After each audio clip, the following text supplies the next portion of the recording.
siswa saya, khususnya kelas 11 ISO. Jumpa lagi kita dalam semester 2 pelajaran ekonomi.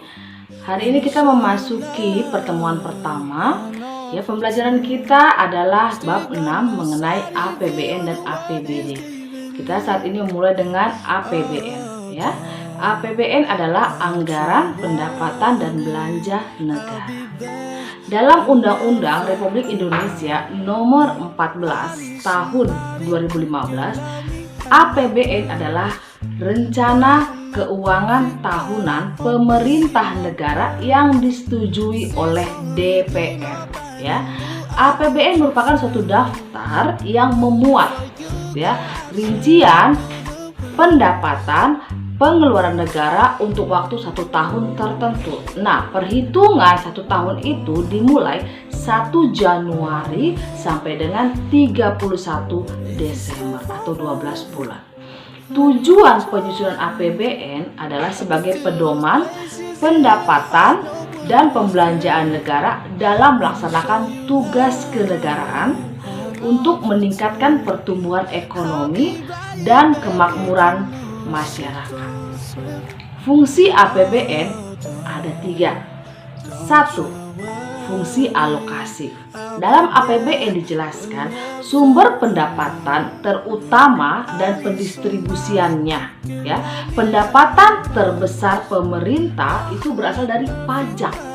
Ya, penghasilan dari pajak yang diterima dialokasikan ke berbagai sektor pembangunan.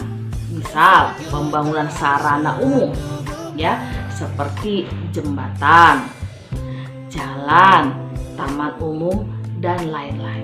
Nah, fungsi kedua distribusi, ya, yaitu setelah mengumpulkan pajak tersebut, ya, maka pajak yang ditarik dari masyarakat didistribusikan juga ke dalam bentuk dana subsidi dan dana pensiun, juga membantu warga yang kurang mampu, ya, dialokasikan untuk kegiatan dan tujuan tertentu yang telah ditetapkan.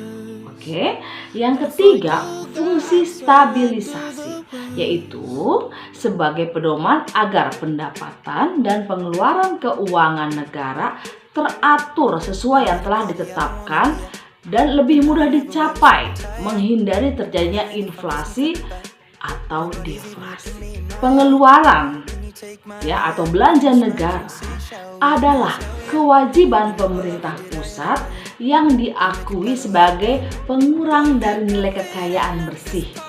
Terdiri dari belanja pemerintah pusat dan transfer ke daerah.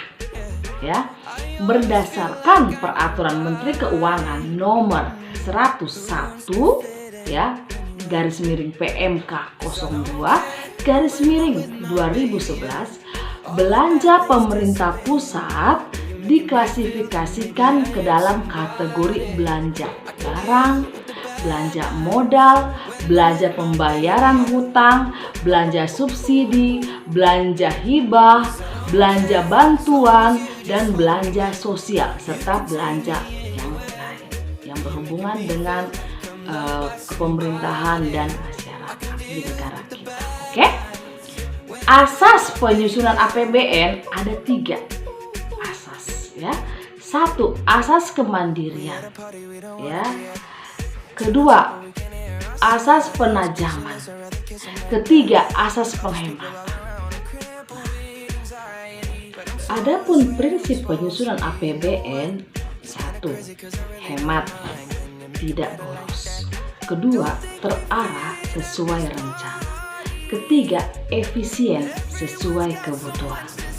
Ya, semaksimal mungkin menggunakan hasil produk dalam negeri dengan memperhatikan potensi nasional. Dan adapun landasan hukum APBN: 1. Undang-Undang Dasar tahun 1945 Pasal 23 ayat 1. Kedua, ya, Undang-Undang Nomor 17 Tahun 2003.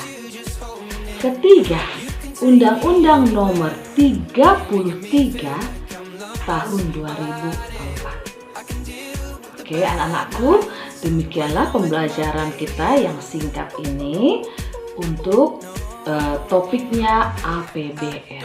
Ya, untuk lebih jelasnya kalian harus membaca buku paket kita dari halaman 147 sampai 154. Ya.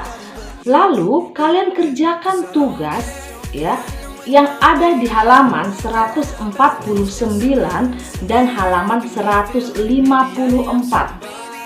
pada bagian soal ujian penguasaan materi.